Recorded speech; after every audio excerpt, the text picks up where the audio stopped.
Hi everyone, this is John Gerardi with Right to Life of Central California, bringing you another in our 40 videos for 40 days series. 40 Days for Life is the international campaign of prayer and presence outside abortion clinics throughout the country and throughout the world. If you want to learn more about 40 Days for Life here in Fresno, get in touch with us at Right to Life at 559-229-2229. Today we're going to talk about the third of our big three bad bills that are before the California State Legislature, Senate Bill 380, SB 380.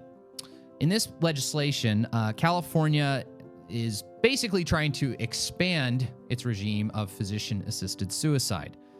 Now, the arguments that were made in favor of physician-assisted suicide was that no doctor has to engage in physician-assisted suicide. No doctor has to do physician-assisted suicide. And, there's no history of legalized physician-assisted suicide in other states having any accusations of abuse within the system, of people manipulating the system to bump off grandma, etc. So what this bill does is basically chip away at whatever few remaining safeguards there were for mental health issues surrounding physician-assisted suicide, and it attacks the rights of conscientiously objecting healthcare providers.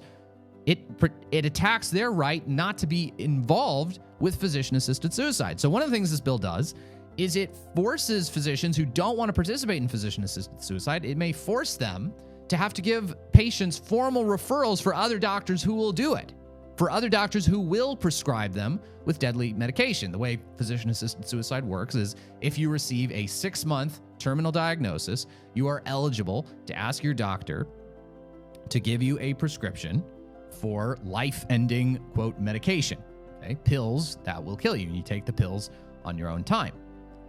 Now, another problem with physician-assisted suicide is that it basically assumes that people are mentally capable of making this decision, and there are clearly lots of people choosing physician-assisted suicide who are suffering from clinical depression, and whom our state's physician-assisted suicide program does not require to get any kind of mental health screening. Okay, you can have a mental health screening at the doctor's request, but if you have at least 2 doctors who sign off that you're fine, no matter how many doctors say you're not fine, you can get through, okay? And what we see is a huge majority of patients who receive terminal diagnoses, and a huge majority of patients who are experiencing suicidal ideation, they are actually suffering from, they can be diagnosed as suffering from some form of clinical depression, particularly patients who are suffering from suicidal ideation. The vast majority of them are suffering from clinically diagnosable depression, but a tiny percentage of the people requesting physician-assisted suicide are even being screened for mental health issues. So there's got to be some disconnect there. Well, Senate Bill 380 lowers that requirement even more. Even when a doctor asks for a mental health examination for a patient who's requesting physician-assisted suicide, it used to be that that patient would have to go to a psychiatrist or a psychologist. This change to the law would allow that patient just to go to a clinical social worker. So it's even more chipping away at the so-called protections that the bill affords. SB 380 is a terrible piece of legislation. It is yet again an attack on the religious liberty, the free exercise of religion rights on the part of healthcare providers who simply don't want to participate in abortion. Any doctor who took the Hippocratic Oath took an oath to first do no harm.